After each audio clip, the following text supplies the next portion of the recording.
Hello again, I'm Robert Fithen, and as you can see, I am not feeling too well at all. COVID is going around again. I know at least 5 people that have it. But that's not going to stop me from reviewing the albums that you wanted me to review. So I am going to do that. I will not be stopped by COVID or whatever. First up is the album that the album that Channel FX wanted me to review. That is Steamhammer from 1969, self-titled album in the UK. In the US, it was called Reflection, which the UK cover also says Reflection on it, but it's apparently just self-titled. Okay. Kind of a blues rock album. I have not heard of the band Steamhammer. The lead guitarist later played for Renaissance, according to the comment that was left by FX. But I like this a lot better than Renaissance. This is... my throat is on fire, by the way. Yesterday it was all this, and now it's all this. It's like blues rock, but it's... it does have flourishes of other things going on. It makes it a lot more interesting than just your typical 1969 white, British band doing the blues. There's psych elements in this. There's, really nuanced songs. Some of it sounds like really early Jethro Tull, like the first album. The vocals especially remind me of really early Jethro Tull before the flutes come in. But then, ironically enough, the flutes come in on this album later, but it doesn't sound like Jethro Tull after that, which I'm sure doesn't make any sense, but it's its own thing. They've got their own thing. I really enjoyed it, especially the more psych-oriented songs. They got a B.B. King cover on here. And they've also got a... what's his name? The guy that does 24 Hours, Boyd. Yeah, him. They cover that song. That one's a little too long, which is, going with the lyrics about how 24 hours is too long. It's 23 hours too long. But, basic boogie rock, blues rock, but then you get these great other tracks in there as well mixed in. So it really makes for a nice varied listen. Like I said, some psych elements in there. And sounds really good. And then I looked it up, and it's like a $35 album, so it's not some kind of $160 rare thing. So I can see myself picking this up someday. And so Steamhammer, and their debut. And thank you, FX, for suggesting this. Great listen. Next up is Forever Changes from the band Love. It was suggested by Ed Martinsky. And Love is a band that, some people think this is, this is one of their favorite albums of all time. Love is one of their favorite bands of all time. It's one of those albums that didn't get fully appreciated until later on. And then, we got the kind of a renaissance with it. I have the debut from Love on the record, and then I have this. I've had this for a while. This is Love's Story. This is a 2 CD set from, was this Rhino? Or this is just Atlantic. And this has pretty much everything they've done on it. In fact, it has everything from this album in order. So it's like the album is included in this.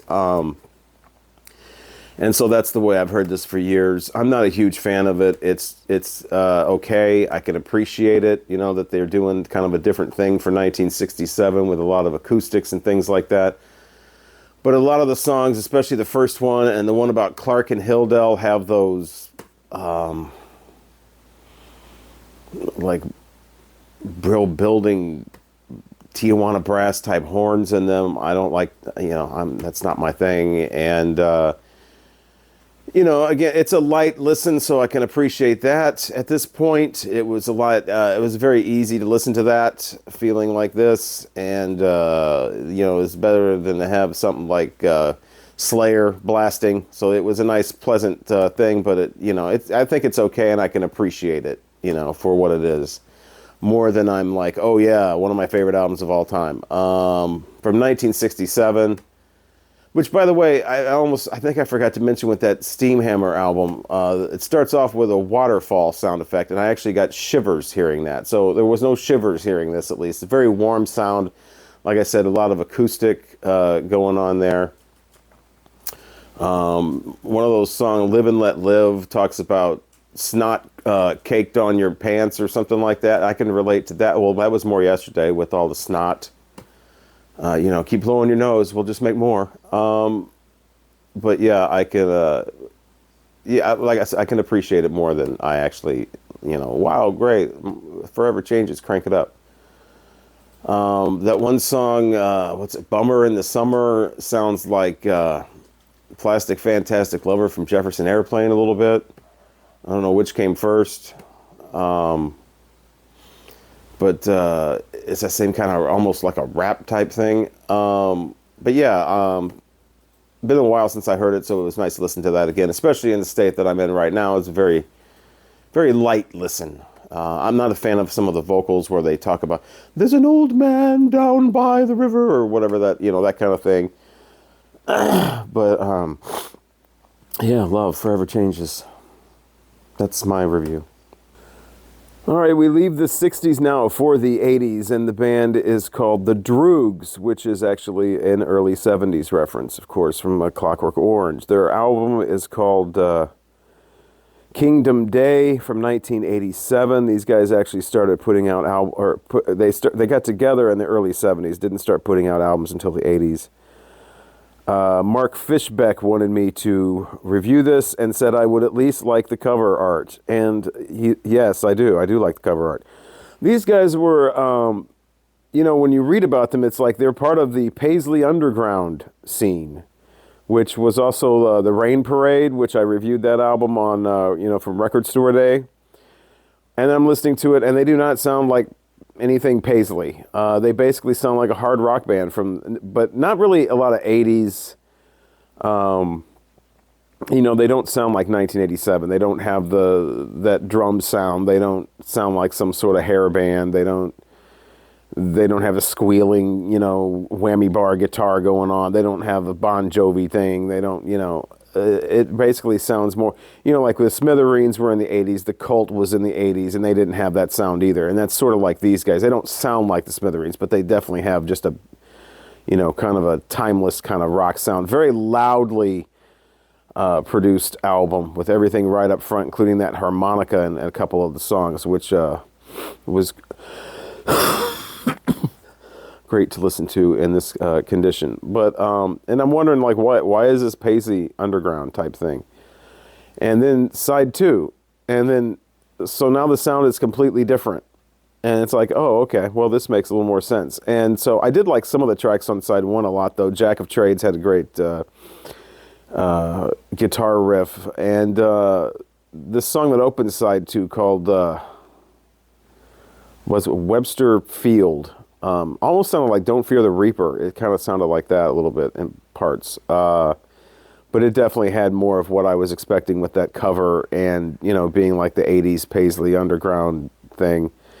And I guess a couple of these, I don't know which tracks, they were even on this album, but I guess a couple of their songs ended up on the Son of Nuggets or Kids of Nuggets or whatever compilation, where they had like later bands from the 80s or whatever on there with the Nuggets thing, continuing the psych rock stuff. So this was interesting. I had not heard of the Droogs, like a lot of these albums. Why one of the reasons I wanted to do this is get, familiar with bands I had were not on my radar. And the Droogs are somebody I had never heard of.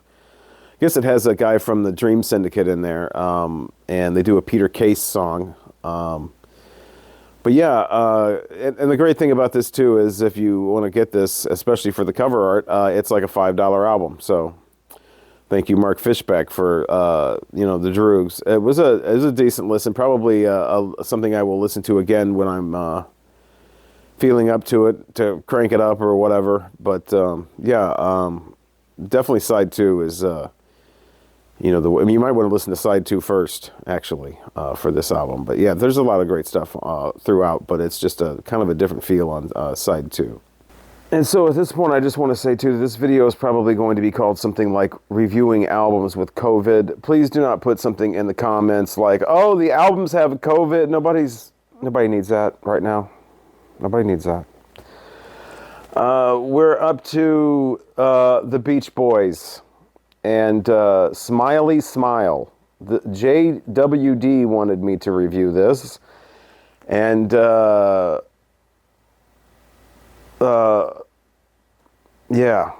it's the Beach Boy. It's 1967, so we're back to the 60s with the reviews. Starts off with their failed single called Heroes and Villains, which sounds like 5 or 6 stupid songs like cut up and put together, like pieces of them. Completely ridiculous. You get a song after that about I'm gonna chop up my favorite vegetables. Oh.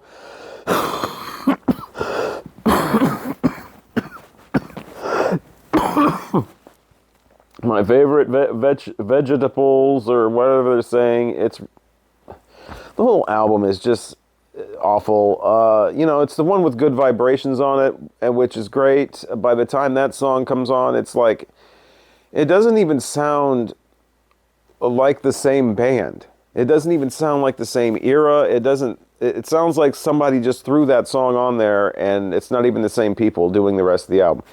There's an instrumental called Fall Breaks and something else, Woody Woodpecker Symphony or something. The music on that is okay. And you don't have to listen to Brian Wilson's voice. But, just ridiculous. This whole album's just absurd. And not absurd in a funny way, not absurd in a fun way, not absurd in an avant-garde way, just ridiculous. It sounds like, you remember how, you know, when you and your friends are sitting around when you're younger and everybody's getting high, you know, in the early days, and you got that one friend that doesn't want to, but doesn't want to say he doesn't want to, so he pretends that he's, you know, inhaling or whatever, and he's pretending that he's high, and he's way overdoing it, like, and, you know, just, that's what this album is. It's like these guys are pretending, they're just going way overboard with the, hey, we're weird, we're, you know, comically, we're all high, or it's just, and the people that always say that the Beatles were in competition with the Beach Boys, this is the same year the Beatles put out Sgt. Pepper's Lonely Hearts Club Band. So let's just keep all of that in perspective. And speaking of the Beatles, I was shocked, because I read up about this on Wikipedia. I was shocked to find that Wikipedia actually says right on there that Derek Taylor, their old press guy, is at this point working with the Beach Boys, trying to make them hip. And he is the one that came up with the Brian Wilson is a genius line. And I was really surprised to see that on Wikipedia, like putting it right. You're not really supposed to say that. You're supposed to just say, Brian Wilson's genius because he's a genius. Or like the one guy on the stream said that I was on one time, he's a genius because he can see the music in his head. You know, I never will forget that. But this is terrible. I mean, Pet Sounds is better than this. Take off Good Vibrations and you've got a complete and utter waste of time. 2 positives, well, 3, Good Vibrations is on here. 2 other positives, the artwork is nice, and the songs are very short, so it makes the album short. So it doesn't command a lot of your time. I guess this is the first album they did with their own label, so you can see that, you know, Capitol probably wouldn't have even, I guess this is the Smile, the whole thing with the Smile, so I'm not interested in going in all that. Stupid name for an album, Smiley Smile, and just pointless. Done talking about it. Up next is an album that Justin Birchfield wanted me to review, and this is actually one that I have. Siouxsie The Banshees, and the debut called The Scream from 1978. It is their debut, so the album does have a lot of debut sort of tendencies. They're still, finding their way, sort of. They've got a lot of the sound down, but they're definitely going to fill that out a lot more in later releases.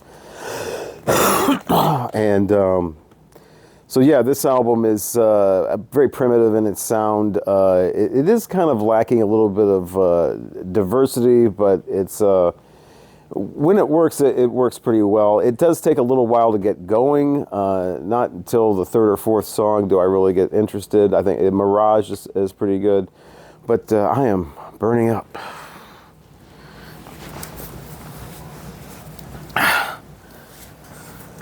That's the thing. You get hot, then you get cold, and then that's a lot of fun. But anyway, my head's probably getting cut off now. Anyway, so yeah, the Scream, Siouxsie and the Banshees debut it includes one of my only favorite Beatles covers of ever on an album, and that is their version of Helter Skelter, which they totally do a different take on and whatever, which that's, a lot of the best cover versions are, they completely do their own thing with it. They're not just trying to sound like the Beatles. That would be ridiculous. But yeah, so great version of that. Great other tracks on here, including, like I said, Mirage, Nicotine Stains. Cool with the guitar sound on this is just a very basic kind of,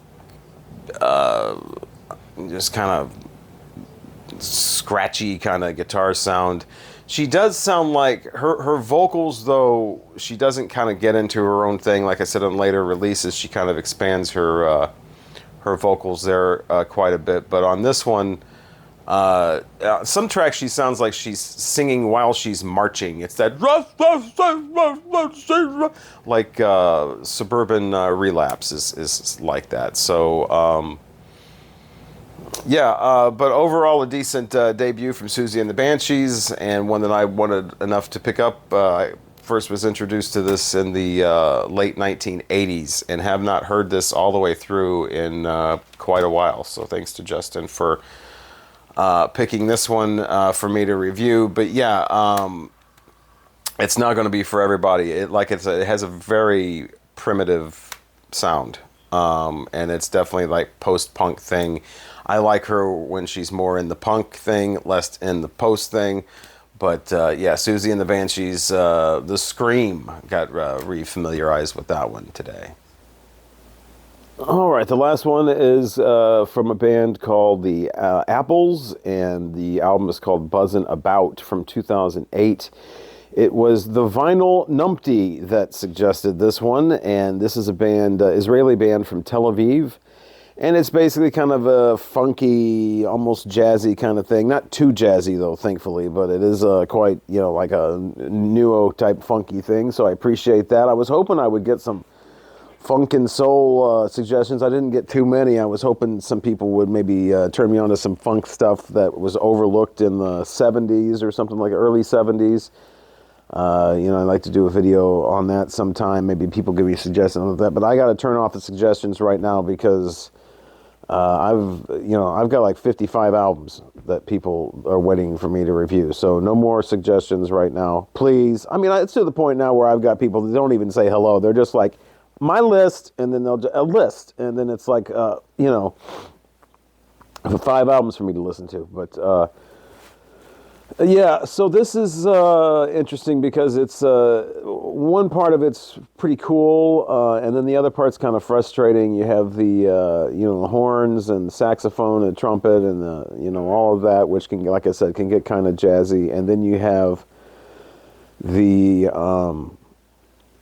drums, which are great because they're real drums. It's not like sampled drum loops or something like that. But the thing is, it's got that record scratching sound effect in it. Why won't that go away? This is from 2008, and that's still happening, and I'm just never been a fan of that stuff.